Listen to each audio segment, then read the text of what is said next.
Welcome to SortaOkay Reviews, where every fan is welcome. I'm Nathan Bedard. I'm Brad Newton. And today we're doing our review of Spider-Man Into the Spider-Verse. So, forgive me if I pronounce this wrong, but Spider-Man was directed by Bob Persichetti and Peter Ramsey, and it stars Shameik Moore, Jake Johnson, and Haley Steinfeld.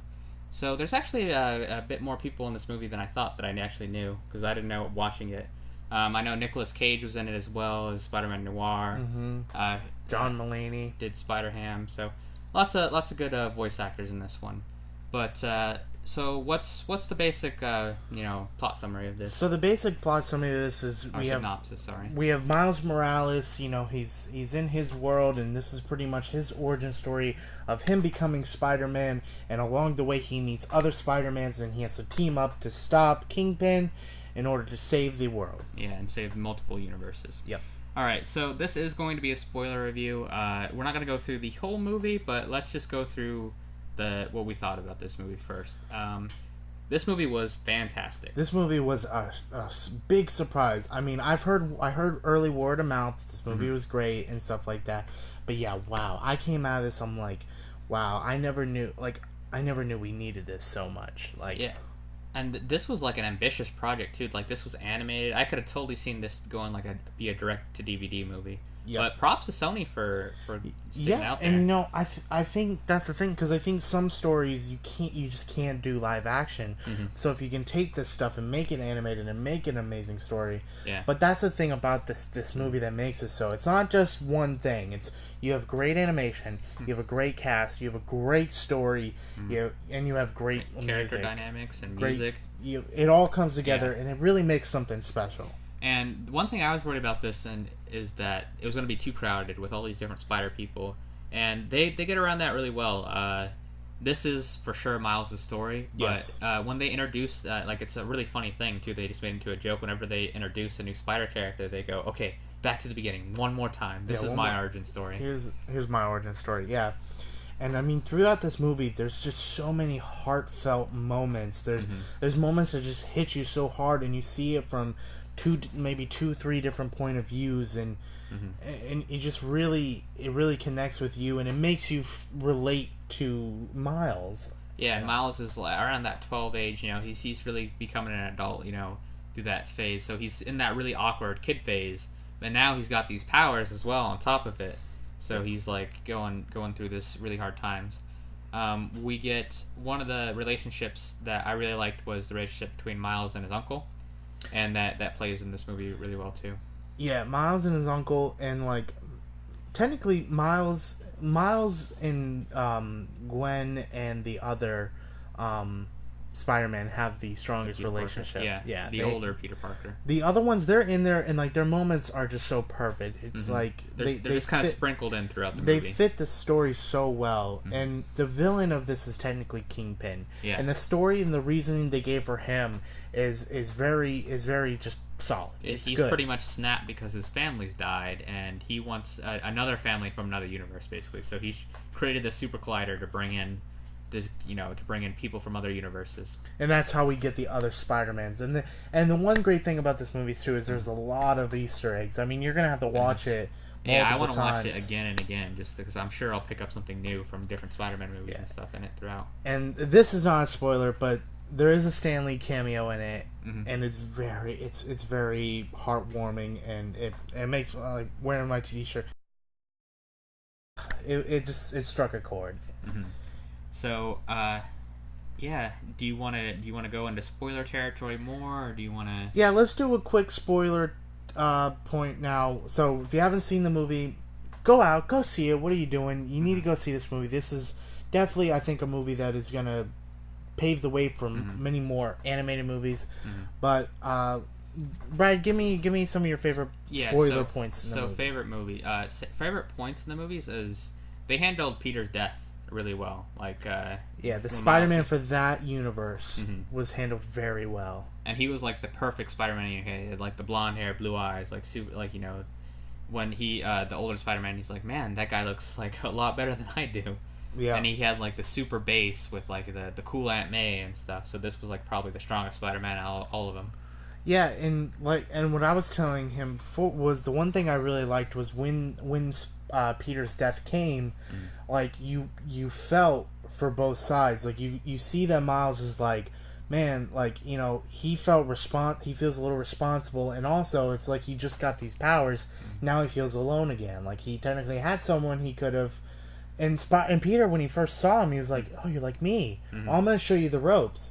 Yeah. And then he loses that, and he feels responsible. And then you see the city's point of view, where it's like, "Oh wow, this guy was saving us the whole time." Like, and it's just a very like the they heart. Said anyone could have worn the mask. Anyone could have worn the mask, and the moments in it, and well, especially too, like with the Prowlers in this one. I know from the comics he's related to Miles, and I didn't. That was like a big twist for me. I was like, oh, it's like that's his uncle. I didn't really see it coming. He's related to him, and you know he's hunting him, and Miles looks up to his uncle the most. Like him and his dad are a little wishy-washy because they love each other. But they don't really understand each other. They don't understand each other, but his uncle does. And when his uncle realizes, oh, I've been hunting you, he's like, no, I can't do this, and then he gets killed. Yeah, Kingpin. So they do the uncle dying, so that's his origin story. And this movie is like kind of like self-aware too, because there's that joke in there, and you're just like, oh man, sick origin story, dude. Yeah, like. And like the action and the animation in this movie are so beautiful.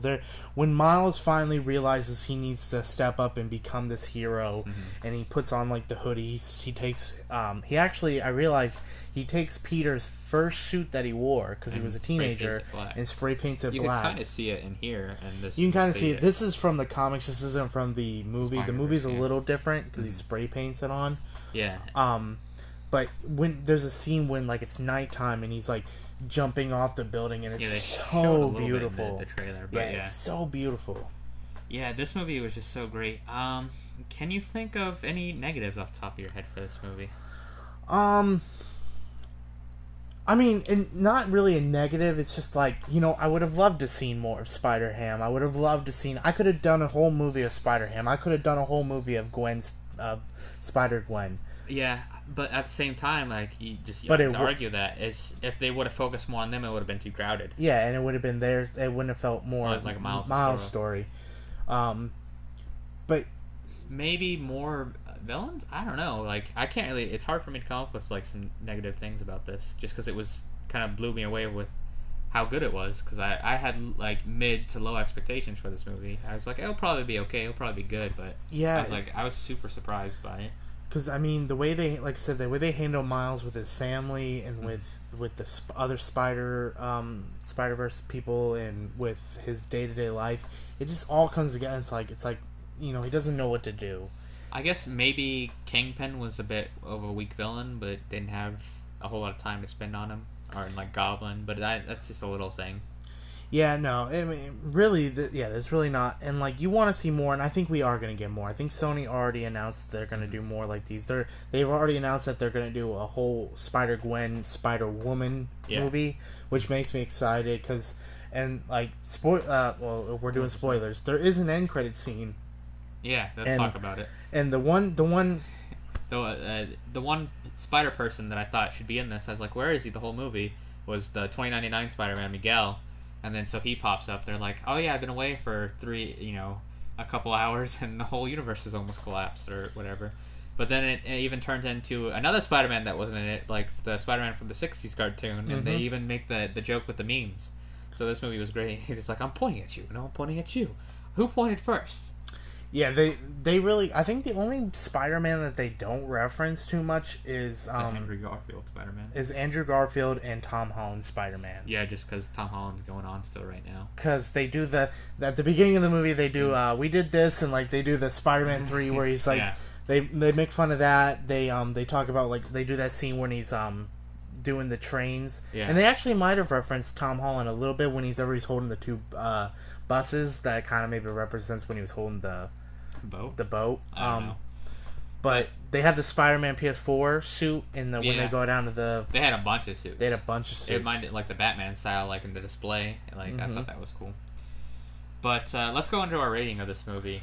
So our rating system, we go at the bottom is sorta awful, which is an F, sorta bad, which is a D, sorta okay, which is a C, Sorta Good, which is a B, Sorta Spectacular, which is an A, and Sorta Perfect, which is A++, 10 out of 10. Go buy it, go see it as many times as you can. So what would you rank this movie? Well, I think we can both agree that it's sort of perfect. Yeah, I think this is our first one in a while, maybe since Infinity War, that we gave a Sorta Perfect to. Yeah, this movie, it just struck all the chords. I want to go and like I want to go see it again. I want to go see it again. Yeah. Like I just keep thinking about it. It's like it's been a while since I've seen. It's just because I had the expectation for this movie wasn't high, and it just blew everything away. It just blew everything, and it makes me want to see more. And it's just like, and like oh great, we got this story, and we didn't have to have it be live action or anything like that. Mm-hmm. So we got a great story, beautiful animation, and that's one of my favorite things is animation. Yeah, and so. Go see this movie. Yeah, like if you haven't seen it, like just that's the only sure, thing. That's the only thing that kind of sucks is I feel like this movie it came out at a kind of a bad time. It's gonna win this week, no doubt about it. But it's still got competition with Aquaman and Bumblebee. Like those are I've heard great movies. Mm-hmm. But I think that the word of mouth will keep it going. Mm-hmm. Thankfully, yeah. So expect our Aquaman review next week, and I think that's gonna do it for us today, right? Yeah, I think that's going to do it. Thank you so much for watching. If you would, please hit that subscribe button that's down in the bottom left-hand corner and check out one of our other reviews right here. Thank you so much, and have a good day.